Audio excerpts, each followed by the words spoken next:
Xandre here. Before I let you move on any further in this video, I just want to drop by and let you know with a quick disclaimer that we're not professionals. Now, if you're seeking professional help in regards to the topic, the conversation that we're having, please visit the links in the description below. And if you want to be a part of this movement of healing nations through transparency, the way you can help me do that is just by helping me beat the algorithm. Hit the like and the subscribe button. This will definitely tell the algorithm that this is a dope piece of content, and we'll be able to broaden the reach of the community in hopes that, you know, the nations get healed. And if you want to see more of these type of conversations here on out, hit the bell notification to select all. This will definitely let you know immediately as soon as I upload another video. But I'm not going to hold you up anymore. Thank you for your time and enjoy the rest of the video. Peace out, y'all. Today we have our special guest, Amber Worthy. And as you guys know, just a quick reminder, the reason why I'm doing this whole series is because literally at the start of the year, I couldn't hear from God. I was bugging out, and God literally told me, man, you do not need to trip out, relax. I have a vision for you. And the vision that he gave me was 21 perspectives. He's literally introduced me to 21 people that have impacted my journey so far. And literally God has been evident in their life. There's no way you cannot say God did anything in their life. So with hearing their stories throughout certain times that I was struggling, one of the times, to be transparent to start off, I was battling like old memories, like familiar spirits kept popping up, and my past tried reaching out to me and stuff like that. And so to be specific, it was the molestation that I dealt with 4 times by the age of 9. And so I was just, man, trying to figure out, like, God, why these thoughts coming to me now? I couldn't understand the purpose within it, but then thank God for Clubhouse and thank God for Amber just being in the room at the same time that I was in the room. We connected. I shared my testimony and she shared hers. And at that very moment, I heard God speak to me, and he told me there was purpose in what I went through because we related and connected in that special way, in a weird special way. But yeah, without further ado, we're going to start to introduce you to Amber. Amber, welcome. Thank you for being here tonight. I Thank appreciate you. you. Thank you for just thinking so highly of me. I always wonder if people see my heart. So I'm glad you did. Yes, of course, definitely. Because this is gonna be tough. This is gonna be deep. It's gonna be So heavy, but it's yeah, good heavy. It's yeah, good heavy. it's What good you're heavy doing is now. Yes, amazing. yes, Like, yeah. So it's good. It's good to talk about it because it us talking about it, being able to say that is what's going to help other people who are yes. still stuck where you said you were stuck. Because I remember being stuck like God. I couldn't worship, and that was how I knew Mm, something was wrong. mm, Because I love worship. I love corporate worship. Like I love the music. yes. Yep. And I was like standing in this Christian conference, and I didn't feel a thing. Like I was like, Man. they were like they were demonstrating. And I have a picture. I need to find that picture. I remember taking a picture of like the cross that they had, and I think they might have had somebody up there playing Mm, Jesus, and it didn't do anything. wow. And I was like, something's wrong. So that's when I told the first person. I was like, I was attacked last week, and I just fell apart in her arms. And she was just like, she did. I could tell she didn't know what to do. But that was when the process of healing started because I realized I got to tell somebody this. Like Hmm. I won't be able to worship if I don't tell somebody this. So, Yep. yeah. Wow. So one thing I do notice when people share this from the past, I guess 3 people I've interviewed so far, at the end of this, and even to me, I always feel like some type of spiritual relief. Like I can't explain it, so I'm praying for that for you tonight. But yeah, let's get into it. So walk us through your journey. When you Okay. like, you know, before the rape happened, the Okay. attack happened. Okay. What was life like for you growing up Okay. and leading up to that? Well, I had a very, very, very, very super saved mom.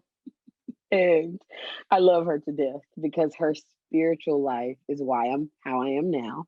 And I believe her spiritual life is why I had this beautiful picture of the world.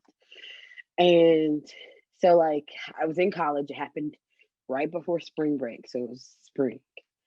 But, like, the December before it, I had a fiance break up with me, a college fiance. So put the weight there, however you want to.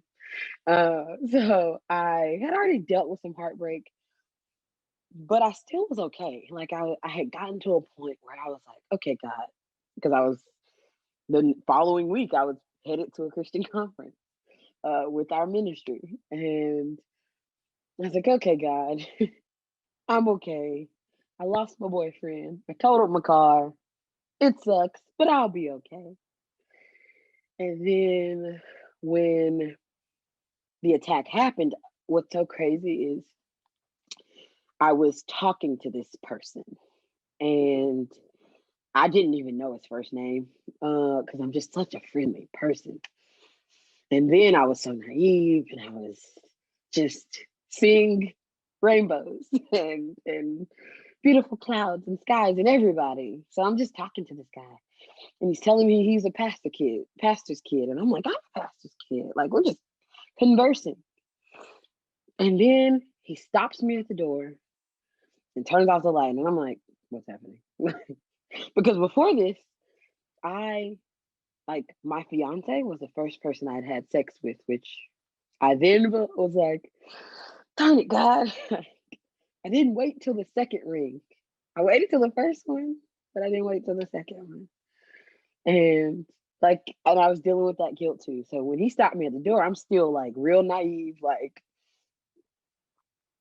I don't know what's happening. And he held me down, and I fought, like, I fought so hard. And it's just, I even remember after he was done, he like went to the bathroom, and I'm like, you just, I don't know what you just did to me, but you knew I didn't want it. So like I pulled up my pants, and they were on backwards by the time I got back to where I was staying. And I remember like looking in the mirror and not really seeing myself because I was like, what just happened? Like, I did not want that. And it at the time I thought it was punishment for losing my virginity. And I was like, okay. So I remember like, okay, I'm gonna take off these clothes. I'm gonna put these and I remember little 21-year-old Amber. It was right before my birthday, so I was in my early 20s. Yeah, because I graduated at 21. So yeah, I was 20, about to turn 21. And I was like, okay, I'm just gonna put these garments away, and I'm just gonna act like it didn't happen. And now I can laugh at it because I'm like, why did you do? Like, what did you think that did? I eventually took a shower, and my mom remembers this part that I remember falling asleep crying and it wasn't like a boo hoo. It was just like just tears. Like I don't know what just happened. And that was when I just acted like it didn't happen. Like I avoided him like the plague. Every time he was near me, because it was a classmate, every time he was near me, I felt just this anxiety all over my body. And I tried to go back to class. And that was a bad idea because I couldn't even do it. And I emailed my professor. So at this point, I'm trying to think. So I went to that was when I went to the spring break trip. So after the attack, I went to the spring break trip. That was when I realized I couldn't worship. And I told the lady that I fell apart. And she was like an usher. I just fell apart in her arms. She brought me a book the next day and kind of helped me start realizing, okay, this really happened. Like, no matter how hard I try to act like it didn't happen, it happened. So I get to back to school because my parents still don't know at this point. I get back to school and I'm like, okay, I'm going to class. And that didn't work. So I told my teacher. So now the two people know. And then my friend noticed I was being really weird. So then I told her. And she was like, okay, we got to go to the doctor because we got to make sure he didn't give you anything. And I'm like, oh, I didn't think about that because I'm still so naive. Like, I didn't, like, sex was still a new concept to me. And I just knew, like, God was punishing me for, like, and I just knew it was punishment. So I think that's why, like, I thought that maybe if I just act like it didn't happen, we'll be fine. I acknowledge with God, like, I get it, God. I won't have sex ever again in life. Like, okay. And that was how I started my healing journey. And well, not really. I tried. I told police, but I wasn't willing to tell them who did it because I was afraid of him. he was on campus, and I did not trust that they would get rid of him. And if they went back to him, I would live in fear of him retaliating for making this accusation. Because again, I'm studying to be a journalist, so I know what this is gonna go, how this will go. So yeah, and now fast forward, it was a lot of years of fighting my mom, who's like, I know you're not okay, but eventually you will be. Like her still optimism and her faith, even though her faith has evolved, it's still like she's always just remained hopeful that I'd get to a place where I was healed enough to move forward, like not be carrying that weight of what happened. And that's where I am now. Like I'm at a point where I'm like, okay. And I even told her this today. I was like, Mom, I am sorry that I got really, really mad at you when you tried to tell me that this happened for a reason. Or she didn't say that. She didn't even say it like that. She just said he didn't have the power to do what you think he did to you. It felt like it. It felt like it. She gave me that, but she was like, he didn't have the power to do what you think he did. So once you realize that, you'll be free essentially. And so today I apologized. I was like, I get it now. Like, I get it. It really sucks. He should be in jail. According to some folks in my family, he should not even, he doesn't deserve jail. And, but it, it did happen for a reason because I was strong enough because I believe in God. No matter, because I don't even like to offend people who don't believe because I believe so deeply that I know eventually they will have that moment where they are awakened. And I just tell them my story. I lay it out. And I'm like, the only reason I'm here is God. It's the only reason I didn't give up because it was hard. It was hard to accept it all. And that's why I'm here now. Like, that's why I was happy when you said, purpose in the race. Like, there was. It was because I was strong enough to handle it to eventually tell people. And I mean, this is like the first time that I've said all of it without crying. And I'm mighty, like, if anyone knows me, I'm a crier. So the fact that I'm not crying is a sign. Like, I want anyone to hear my story and know that is the representation of what God can do. Because what happened was so ugly, and I still can see it as I tell you. But I'm not scared anymore because that is a part of my past. And I'm stronger now. So if anybody wants to try me, I don't think it'll happen again. Like, but I'm stronger. I'm better. And I just want people to know that no matter how long it takes you, you can get here. But you got to try really, really hard. Because I tried really, really hard for now, almost 8 years. Wow. So, Man, I'm there it honored is. to be like the one No, you're person the that. first. Man, wow, that's crazy. This has been a crazy pattern here where people like keep saying I'm the first. I'm the first. Like it's just wow, Yeah, because wow, your man. your it's your purpose is so genuine. Like Mm, you said, 21 perspectives. You were stuck, and we were led to meet each other so that you could get unstuck. Hopefully, yeah, like we literally, all. yeah. It's crazy, man. Um, I feel like those tears, man. They're overflow of like what God of God's healing process Oh, because like I feel like I've said this in the last call like people don't like to cry, they don't like to deal with their feelings, and that's when the healing happens. Like you have to it cry, does. you have to deal Have with to. it, you know. Oh, I've And cried so much though. Like yeah, I've cried so, and that's kind of why I started the healing tears page where I just pour out like all the therapy stuff that I see on Instagram hmm, because I'm like, cry, please, go ahead, yeah. just get it out. I cry at the drop of a hat. No, like I'm like, oh my god, it's snowing. I could cry. But I know that it's a lot more powerful if I get through it Hmm. without all the tears that I've shed. But then I remind y'all, I cried so much that I was convinced my eyeballs was gonna fall out. Like I'm like, how did I cry? And the headaches, the puffy eyes, like I was a pool of tears often. Mm, And anyone who encountered me knew that. Like it just, yeah, yeah. yeah, but that's where the blessing happened. Oh yeah. And it's crazy because God told me that people are going to be blown away when you tell them on the flyer that there was purpose in their situation. Yes. And so I the was fact blown that away when you told me that. Just FYI. that's not me. I I can't take was. no credit.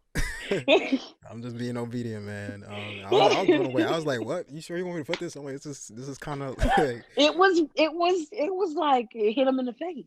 yeah, it hit Like, me." I was like, "Yo, you sure? I don't want to like ruin relationships out here just because." He's but like, you "What?" did, like, you did it Of course, yeah. because like you did it, and it is a lot for people to grasp. But if Yeah. you believe, if you trust me Hmm. at all, I'll tell you, all things work together for your good. They just do. Wow. Yeah. Yeah, They man. just do. And I was looking up the definition of purpose just now, as you mentioned that I actually didn't do this prior, but it says the reason purpose is the reason for which something is done or created or for which something exists. And literally, the purpose behind what happened to you, you've created something that didn't exist in your Yeah, community. And you want to talk about that some more? of course. Stay ready. Let's go. I love it. It's Yes. so funny because okay. So I scrambled to get here, but it was already right here. So yes, and it and it's so crazy because it took me so long because honestly, showers are still hard, and people will be like, "Why?" And it's because you're the most vulnerable in the shower. What do you have in the shower to defend yourself? Nothing. And for someone who was attacked, feeling vulnerable hurts. Hmm. So, like, it hurts. Like, my showers used to be so short, and I'm saying, like, a couple months ago, I realized, okay, you got to start taking longer showers because you deserve them. Like, you deserve for your shower to not be scary, to be soothing, to be everything that every normal non-survivor experiences. So that is where the Crown case came up because I was on Clubhouse, and I don't even know how I met Belize, the owner of the Queen of Beauty box and the Queen of Beauty bus. They're both, it's one business. But it I don't even know how we met. I have no clue because it had to be divine Yeah. because she's a survivor, her co-partner is a survivor. I think it just started with, "Hey, I want to donate in Greenville," and I was like, "Okay, I got an idea." But I also got this idea, and she was like, "I love that idea," and then it just spiraled from there. And that's where the Crown case came from because I didn't start taking care of myself until 2020, 2020. I'll say 2020. I think that's being generous, but 2020, into 2020, I didn't start really thinking that I deserved like a body scrub and a nice smelling lotion and lotion period. Like really practicing self-care like my grandma practices self-care. My grandma puts on 7 different lotions. Like, I Wow. swear. I think I'm not exaggerating, but I could be. I can't. I might have to confirm that. But she like legitimately has the smoothest skin, and it's because she's like gonna do her cocoa butter, she's gonna do her oil, she's gonna do her lotion, like she's Wow. gonna do all this stuff. And I'm like, I admire people who do that. But normally during the self-care process, I'm anxious because I'm vulnerable. And that was when we were like, a self care kit would be amazing Yeah, because that's fire. I found some like aromatherapy stuff that I love, but we wanted to be like Black owned because we love Black businesses. And that's when I can't even take credit for how literally perfect this is because Valise was like, okay, we're going to have a special box. What are we going to call it? And I'm like, Valise, I'm not creative. And then she's like, okay, the crowned case. And I was like, you just had that just cocked. And ready? Okay, cool. And then she said, your crown is still intact. And I was Wow. like, perfect. Literally. Why did you even ask me? Like, Wow. I could not have thought of a better tagline for it because your crown, like she already had the Queendom Beauty bust. So she was already on the royalty theme. But I don't even think about your crown as a literal crown. It's like your confidence. Your every like you are still intact essentially. Like Hmm. reminding people, no matter what happened to you, no matter what, I'm saying that Wow. you're still intact. So that's why I love it so much because I can't wait to be able to give this to the first survivor. And I probably won't be able to hand it to him myself just because who wants Hmm. a stranger in the room, you know? Right. Yeah. But they'll be in the exam room at the hospital.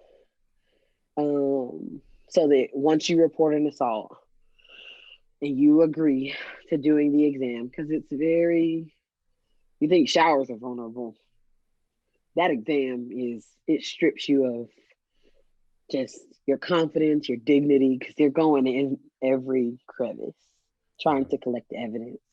Yep. And it's important. Like I know it's important, but it's.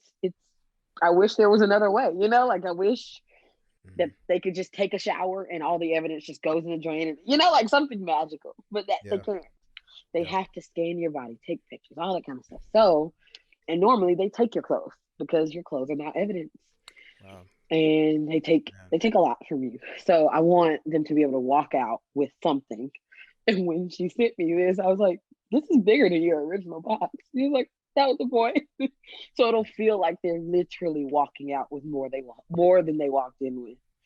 Hmm. And I hope that even if it won't change what happened, but they'll Yep. get home and they'll see like, ah, somebody thinks I'm still intact, like, Hmm. and that whenever they get up the courage to take that first shower, that they will, and that it'll be better than mine was because I don't know what I used that day. Like I don't know. Right. Right. It'll just be better. It'll be better, and it'll be good. And, I find it interesting that you mentioned that experience just now, about the shower, because if you think about it, in an odd way, it's just the same exact way like when you go back to God. It's like you just come up with everything that you just come up with all the damage, and you bring it to him. He strips you of the clothing, he cleans you up, Yeah, and you get your worship man. back. And Um, the only I mean, difference I worshipped between real and the only difference between, I guess, the hard. people trying to get evidence for you is that he literally brings the justice for you, and he actually does the Yeah. transformation that you actually are seeking. Oh, Um, so yeah. I really like that you mentioned that. I just had that Yeah. Holy Spirit like That's revelation. I just good. No, but that's Yeah. good. Like that's it. Because that is literally it. It is. Yeah, you're stripped of a lot. Yep. And I know I'll never get justice in the way that people say that you deserve justice. But I feel like my justice is doing something out of this. Absolutely. Like Yeah. I mean, don't get me wrong. If the opportunity presented itself, Hmm. I would still be like, yes, send him to jail. Yeah. Absolutely. I'll be Hands there. down. Yeah. Like, but She said, I "I'll be." know that my word Yeah. doesn't have as much weight as I wish it did. Right. So Yep.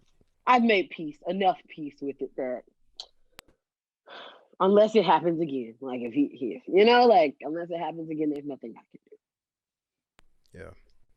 It's good. So I do wanna, before I do let you go, I wanna, like get into some tips because like we could probably Yeah, have some people who was sexually assaulted. yeah. Um, what is your advice to them? Like, what would be your advice if it Mm, just happened? Like, walk us through. What would you do yeah, now? Help. yeah. You know what I'm I trying to get you. say? No, Like, I yeah. get you. No, Okay. I Yeah. get you. I totally get Right. you. Because to be honest, I thought about what I would do because it's happened to Mhm. me. So I'm like, what would I do differently? Yeah. And I got to meet another girl who it just happened to in November, and literally, I was just glad that we sat on the phone and talked about it because I mean, ideally, I wish right after that I could instantly give any survivor the confidence to just walk into the police station. Don't take don't take no shower. Okay, don't walk into the police station. Call 911. But I'd also want the right detective to come Yeah. and for you to do what you can to keep it from happening to somebody else, because that's what you're going to be thinking about if you don't press charges.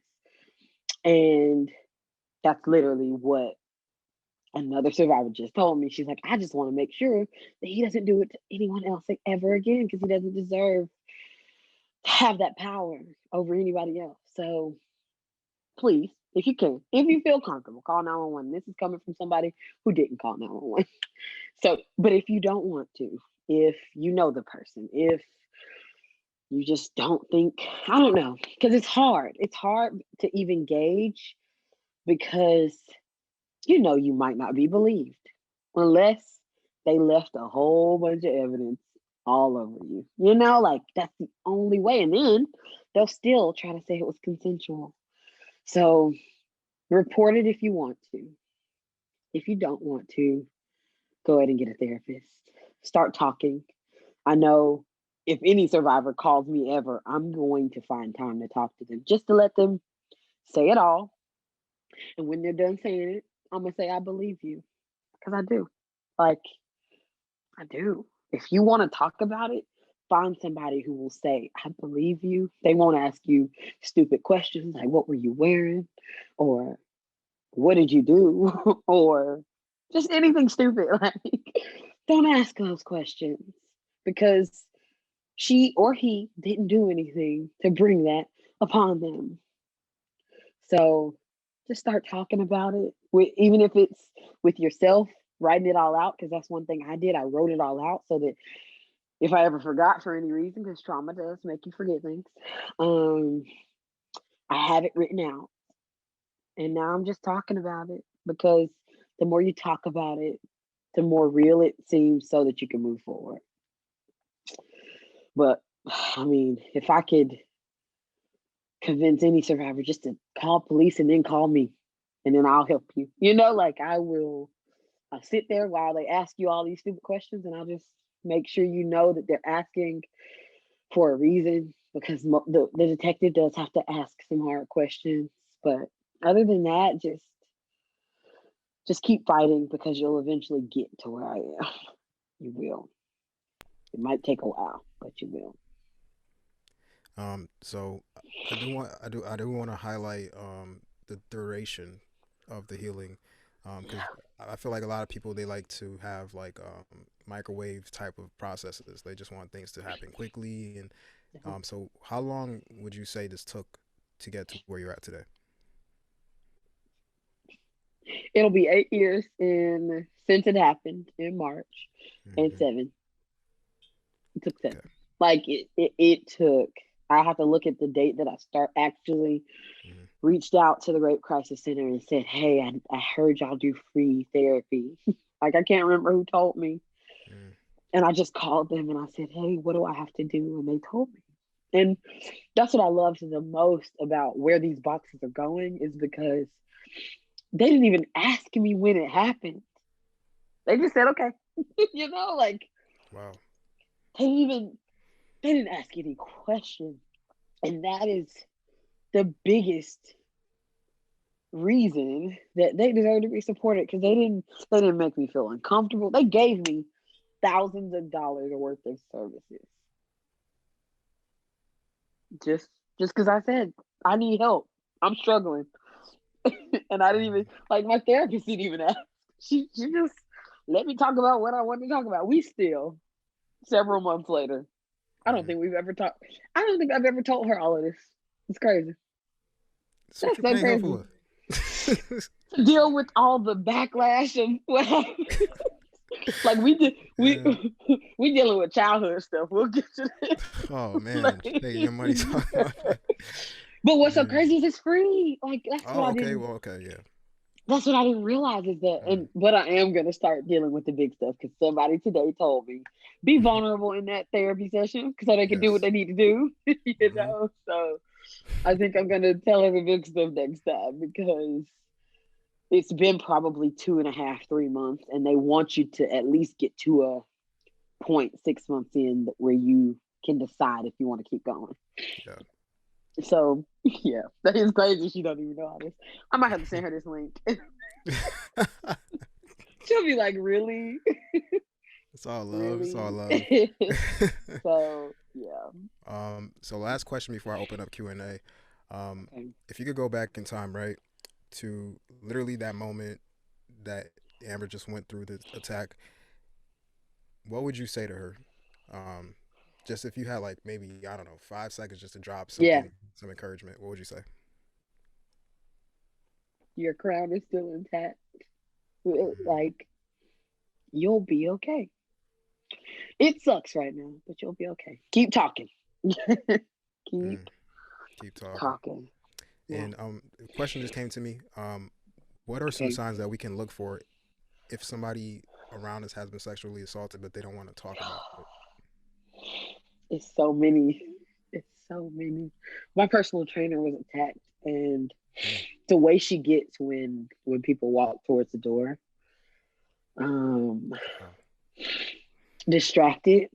If we're like people who are always in their phones, Yeah. because I distract myself in a lot of ways. If you cry over things that involve domestic violence or sexual assault, like Mm. I sit and boo-hoo to Law and Order, and it's like,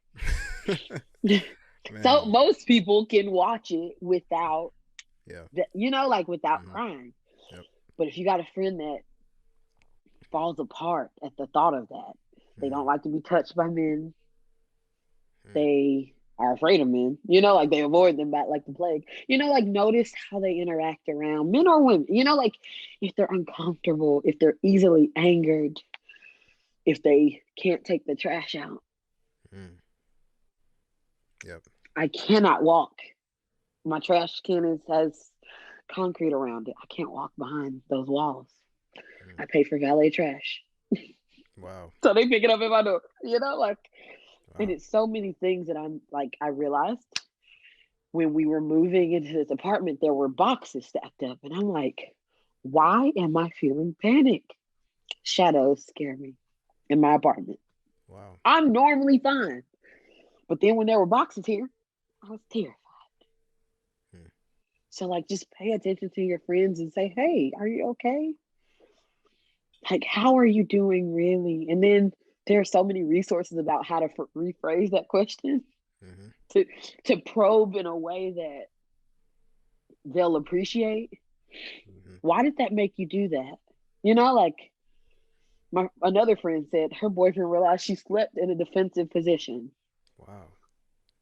Crazy, wild. Yeah. And I Yeah. sometimes am trying to protect myself, like, so if they're really defensive and thinking that they got to fight everybody, somebody might have hurt them because I was angry. Like Mm-hmm. grief doesn't happen in the stages that you think they happen in. Like Yeah. they happen, all seven, I think it is, happen. But I was stuck in anger first for a Mm. long time. So just pay attention to the things that upset them because it probably isn't the reason you think it upsets them. Mm. So That's yeah, good. it's so many. It's so many that just Mm-hmm. let's just ask them. Yeah. Okay. That's good. That's real good. All right. So we're gonna open up for Q&A real quick. I see you're the only one here. So do you have a question for Amber? I'm there now, and that's the one thing that I haven't told my therapist that I probably should have brought up last time, but I didn't because it's hard. It's hard to say, "Hey, therapist, I don't like to be touched." I've told my mom that, and she like almost broke down, and I was like, "You can't cry, mom," because I realized like I was okay with touch when it was someone who didn't love me, which is so strange. Like it was like, okay, so now why can't I be touched by someone who loves me? Like why do I not want to be touched? I don't know. I don't have an answer for that, but I am there. And it's a constant battle that I have to. I even told my boyfriend, I was like, you gotta warn me before you touch me. So now he's like coming in, and I'm like, hold on, like I need a second. And it's like a constant reminder of where I am. So like I'm trying to fight that a lot as of recently. Like this is maybe the last month that I'm like, crap, I thought I was good. But it's I still find hope in the fact that I'm able to at least say, I don't like to be touched. Because being able to say that, it's not bad. Like you just gotta find a workaround. You gotta find a a solution for this. So if it's that I need to be warned that you don't touch me without at least asking, and that maybe one day I'll be okay with random, but if not, I'll find somebody who's okay with like because I get that that's a lot for somebody. So, and it's so funny because I can't remember who I told this to. Because it was the girl that it happened to in November. She was like, I don't like being around people right now. I'm like, I get it. I totally understand. Like, I literally just realized I don't want to be touched, and that's weird. Like people reach out for hugs now, and I'm like, Corona. But that ain't even really why I don't want you to touch. So I'm using Corona at least until I can work through it. But now that is number one priority because my mom was like, you gotta figure that out because that'll stop, like that'll stop things. You can't be in relationship if people can't randomly hug you or they can't grab your hand and you don't, like freeze up. So I'm there. And now I'm trying to figure out what to do what to do with that. But I'm okay in the fact that crap, I realized that. It's cool. Like I found some peace in the fact that I know it's a problem and now we just gotta address it. Because I'm sure there are other people who are feeling it too. That one. But yes, I did not tell my mom until 3 months later, 2 months later. And that's my best friend. So the fact that I waited 2 months is kind of crazy. She still is like, and I didn't even tell her in person. I told her via email. And I sent the email as she was walking into church. Tickles me to this day because I'm like, why did I think that was the best time to tell her? And then from that moment on, I was running, literally, probably sprinting from the people who loved me. And if I had to encounter them, I might not have been the nicest, or I was short with them. And that's like, I finally got to where I could let people in a little bit, but it's still only a few people, and it it is still not it's not where I want it to be because I know that there are people who want to be here for me, but just don't know how to. And there's a big wide world of survivors that really do cling to each other. Like 'cause it's this weird club that we didn't want to be in, but now we're here, so let's just be there for each other.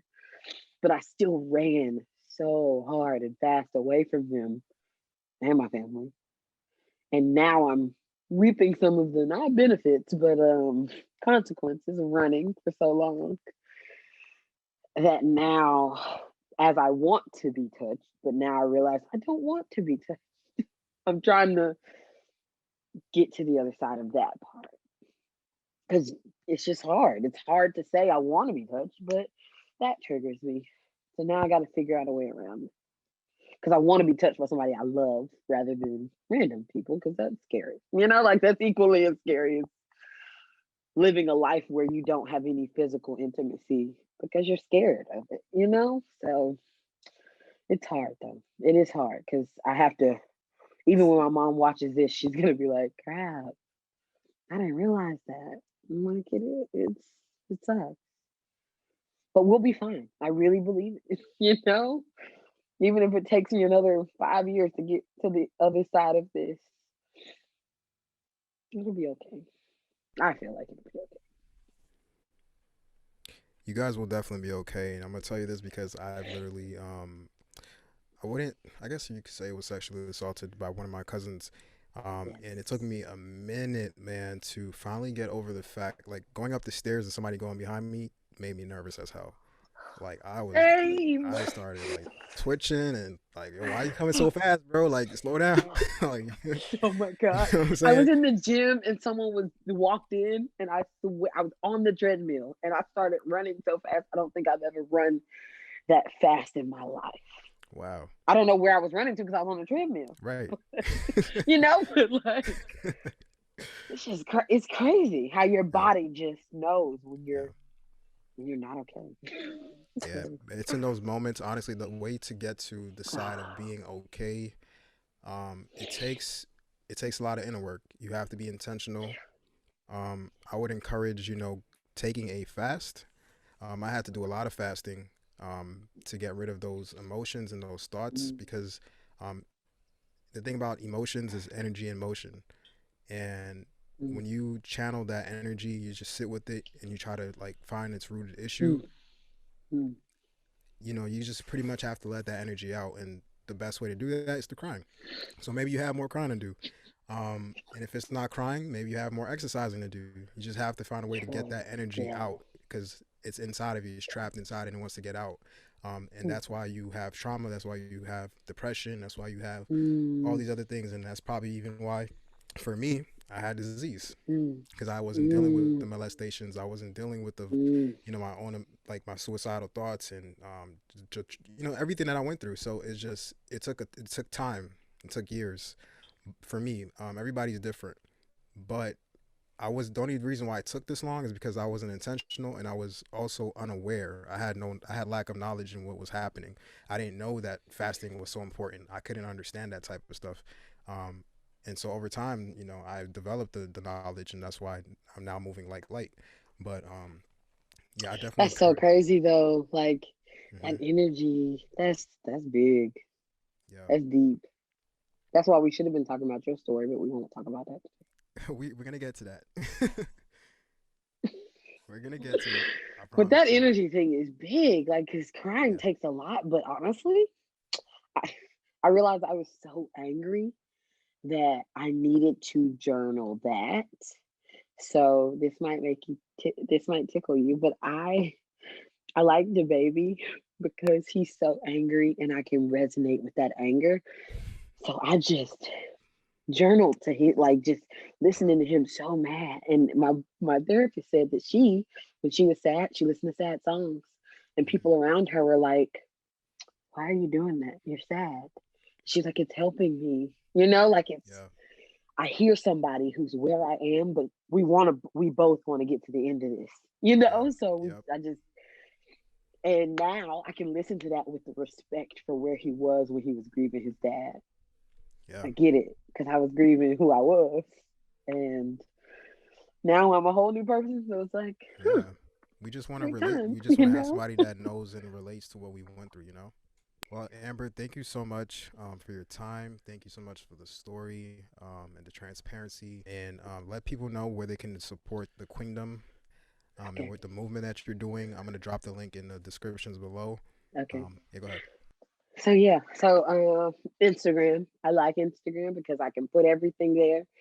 So if you follow me on Instagram, by Amber Worthy, kind of like a story headline, like it's by Amber Worthy, and in my bio, the fundraiser is first, and you can give there or just share anything that involves this box because you never know if somebody on your timeline is like, oh yeah, I want to support that, because I would love it to where if I took care of the Julie Valentine Center, that any survivor that says, hey, I want one, that I can just mail them one. And I would literally do that for free. Oh, you got me crying. Oh my gosh. I would I would do that for free. Like, but I don't have any money. I don't make enough yet to You do that will, for trust free. me, you will. Oh yeah, I know it's coming. I know it's coming. So that's why this is so important, is that the awareness. So if you just share one of those posts, and I probably will post about it tonight again, because that is going to change the trajectory of a survivor's healing, because they'll realize, okay, I wasn't destroyed because I thought that it destroyed me, but it didn't. I am still here. I got a lot of grief. a whole lot of tears, a whole lot of mistakes I made, but I'm still here. So that's the goal. And if you follow me, you'll see more about that and more about all the randomness I do and just more about what's to come. Because, like you said, it's coming. I believe it. Yes. So, yeah. And I'll just close out and say this, man. When you have faith and you have expectations, miracles happen, and I'm Mhm. evident of that. So there's no. It's not by coincidence that you've met me, that you've came across me. We heal each other through our testimonies. That's why I truly called it, healing through transparency. Um, and so I encourage you to just, whenever life brings you down, look at God, have faith, have expectations, and make sure you prepare for what you having faith for, and God will do what He has to do. Just know that I where just you hope are. people see me and know Yes, the only reason I'm here is because of God. Like, yes, you can say you don't believe. I'm okay with that because I get it. I got there. I got to where I was like, are you really there, God? hmm But the only reason I'm still standing is because of those times I was on my face, just crying out, like, come on, I gotta get a win. And I'm winning now. So yeah. we You're clearly made it. I'm you're like, winning and okay, you're God. shining. You're winning and you're Like, shining. thanks. I'm like, Yes. thanks, but I really wish it could have been quicker, but I get it. Hey, 7 is the yeah. number of completion. So When you start running, you're gonna start bumping into things. So praise God, you're walking, right? true, true. So true. Yes. I might be But crawling, but it's fine. hey, you're still moving. You're still breathing. You're still kicking. Yep. still, still kicking. I appreciate this conversation. I enjoyed it. Oh, Thank you. I'm same. gonna catch you on the recap on IG, Yeah, and yeah. we'll continue the conversation there. All right, guys. Thank you for tuning Cool. in. And Okay. this is Healing Through Transparency. Have a good night.